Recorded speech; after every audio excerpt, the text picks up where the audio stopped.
Hello everyone. Good morning friends. नमस्ते. And welcome to today's session. और आज की डेट है 4th of जुलाई. Yes. और So happy. आज वो है ना American America. Yes. Cheers America. Independence day. और हमारे सामने बहुत ही भयंकर बारिश हो रही है. आपको बैकग्राउंड में आवाज जो आ रही है वो बारिश की एक्चुअली. तो आइए न्यूज़पेपर स्टार्ट करते हैं. तो हाई कोर्ट में याचिका आश्रम में रह रहा राम रहीम असली नहीं है. ओहो. जो डेरा सच्चा सौदा प्रमुख गुरमीत राम रहीम है उनके ऊपर नया विवाद आया है. तो लोगों ने बोला है हाई कोर्ट में इस पिटीशन डाली है कि जो आश्रम में रह रहा है वह असली नहीं है और असली वाला कहीं फरार हो गया. पता नहीं क्या है. तो राजस्थान की पश्चिमी सीमा भी होगी एंटी ड्रोन टेक्निक से लैस. ओके अच्छा है. सर्वेलेंस बढ़ेगा. पाकिस्तान वैसे भी यहाँ वहाँ घुसने की कोशिश करता ही है. बड़ा प्यार है उसको भारत से. तो अच्छी बात है. नई टेक्नोलॉजीज का यूज़ हो रहा है. तो डेटा प्रिवेसी बड़ा बोलते हैं वेस्ट वाले इंडिया को लेकर. तो ब्रिटेन में हज़ारों स्कूली बच्चों की जानकारी डार्क वेब पर लीक. हैकरों ने मांगी फिरौती. तो भैया प्रिवेसी इज़ अ मिथ. बिल्कुल. और ये डार्क वेब जो होते हैं बेसिकली इसका मतलब ही है कि ये इलीगल कुछ काम कर रहे हैं, है ना. गुजरात में पावागढ़ में फुहारों ने किया 2 लाख श्रद्धालुओं का स्वागत. पावागढ़ जो है, पावागढ़ बहुत ही फेमस गुजरात की पहाड़ में है. उसमें बहुत माता जी की मूर्ति है. बहुत सुंदर टेम्पल है. अभी रिसेंटली नरेंद्र मोदी जी ने इसका इनॉग्रेशन भी किया नए टेम्पल का. उत्तराखंड केदारनाथ घाटी के कुंडबाद में बहकर आया टनों कचरा. सफाई की चुनौती. अब आप सोचिए, ये मेरे हिसाब से मंदाकिनी नदी होगा. हाँ, मंदाकिनी नदी. मतलब हम इनको प्योरेस्ट नदियाँ मानते हैं और यहाँ इतना कचरा फैलाया जा रहा है, हमारे और आपके द्वारा ही फैलाया जा रहा है. तो जब भी आप ऐसी जगह जाएं तो प्लीज़ से नो टू प्लास्टिक. तो वो सेंटर वाला क्या हुआ नो टू प्लास्टिक? वही वाली बात है. आपका इंटेंशन अच्छा है पर प्लानिंग अच्छी नहीं. आपने कुछ ऑल्टरनेटिव दिया ही नहीं प्लास्टिक का. उसकी भी तो व्यवस्था करिए ना भाई. तभी ना ये चीज़ कार्यक्षम होगी. बस वही वाली बात है कि आपका इंटेंशन अच्छा, नो प्लानिंग. तो गुस्सा खतरनाक नहीं बल्कि स्वाभाविक भावना है. बच्चों को सही तरीके से गुस्सा जाहिर करने की भाषा सिखाने की ज़रूरत. बिल्कुल. अब गुस्सा जाहिर करने की और भाषा क्या हो सकती है? क्या तो बहुत सारी भाषाएं हो सकती हैं. जैसे आप अपना एंगर किसी चीज़ पे निकालते हो तो एक तो तरीका ये है कि भैया उनसे आटा गुथवा लो तो वो एंगर निकलेगा. एक तरीका है पेंटिंग, वो एक तरीका है. तो आप अपनी एनर्जी को, उस गुस्से वाली एनर्जी को कहीं चैनलाइज करो. जैसे कुछ लोग होते हैं जब वो स्ट्रेस में आते खाना खाना चालू कर देते हैं. खूब खाते हैं, जब भी स्ट्रेस होते खाते हैं. ओके. तो पेज पलटा जाए. कश्मीरी पंडित अड़े. नोटिसों के बाद भी ड्यूटी पर लौटने से इनकार किया. पंडित कर्मचारियों का प्रदर्शन 50 दिन पार हो चुका है. एक ही मांग, घाटी से सुरक्षित जगह पर हो पोस्ट. जो हम लोगों ने पीछे बताया था कि जो टारगेट किलिंग हो रही थी कश्मीरी पंडितों की, उसको लेकर ये विवाद था. और आप बिलीव नहीं करेंगे 50 दिन से ऊपर ये लोग प्रदर्शन कर रहे हैं, धरने पर बैठे हुए हैं, पर कोई इनकी बात नहीं सुन रहा है. और कर्मचारियों का कहना है कि मदद करने की जगह प्रशासन दबाव बना रहा है उनको. तो यहाँ पर प्रशासन का जो रोल है वो बिल्कुल सही नहीं है.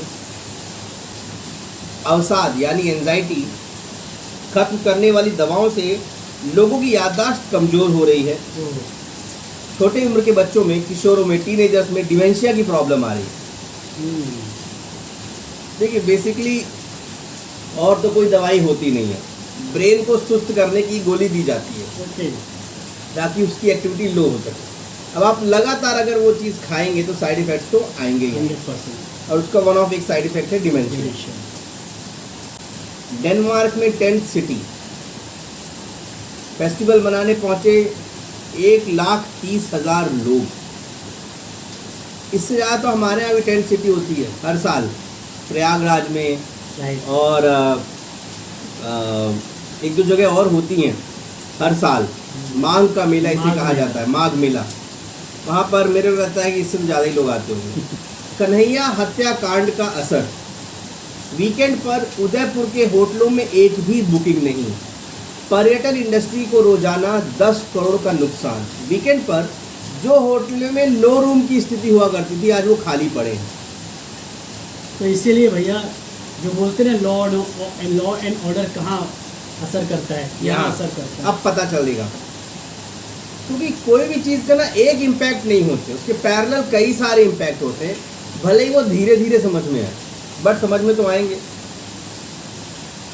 नेशनल ग्रीन ट्रिब्यूनल ने पेश की गई रिपोर्ट में खुलासा हुआ है कि ग्वालियर में एक बेड से निकलता है लगभग 342 ग्राम बायोमेडिकल वेस्ट। यह देश में सबसे ज़्यादा। तो हम सभी जानते हैं कि कचरे भी कई किस्म के होते हैं, उनमें इलेक्ट्रॉनिक वेस्ट, बायोमेडिकल वेस्ट है ना, ऑर्गेनिक वेस्ट। तो बायोमेडिकल वेस्ट जो है उसको प्रॉपर डिस्पोजिशन करना भी बहुत ज़रूरी है। और अगर वो ज़्यादा मात्रा में निकलेगा तो देखो यही होता है, जैसे जैसे डेवलपमेंट बढ़ता जाएगा प्रॉब्लम भी बढ़ती जाएगी और नई नई तरह की प्रॉब्लम्स आएंगी, है ना। तो प्रॉब्लम कभी ख़त्म नहीं होगी, प्रॉब्लम अपना रूप बदल देगी। दिल्ली नागपुर इंडस्ट्रियल कॉरिडोर बन रहा है, जो पहले नरसिंहपुर सिवनी से होकर निकलने वाला था, अब वो भोपाल विदिशा से होकर निकलेगा।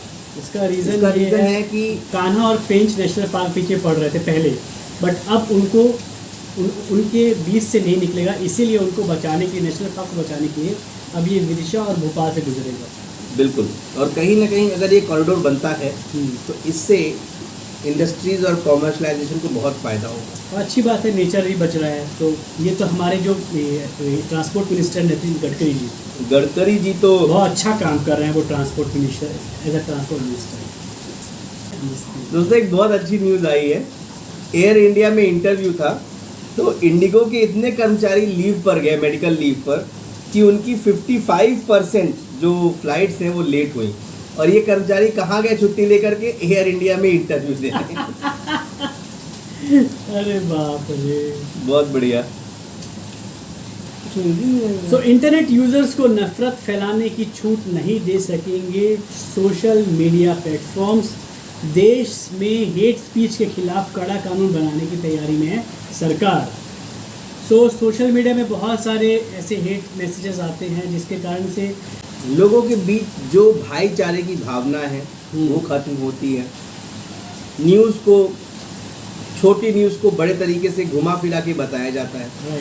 राइट न्यूज़ नहीं बताई जाती, न्यूज़ एनालिसिस करके बताई जाती है। तो अगर आप ऐसी कोई भी पोस्ट अप करते पाए गए जिसमें गवर्नमेंट को ऐसा लगता है कि इससे हमें, हमारे भारत की इंटरनल सिक्योरिटी को खतरा है और हेट स्पीच के अगर ये आता है तो सावधान हो जाइए।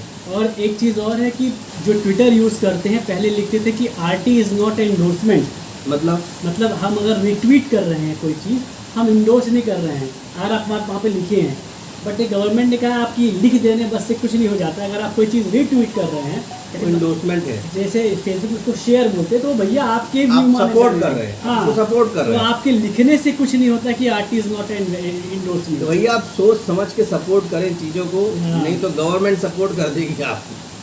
कोई बात या तो सपोर्ट देगी या तो ले लेगी। देगी क्या, ले लेगी।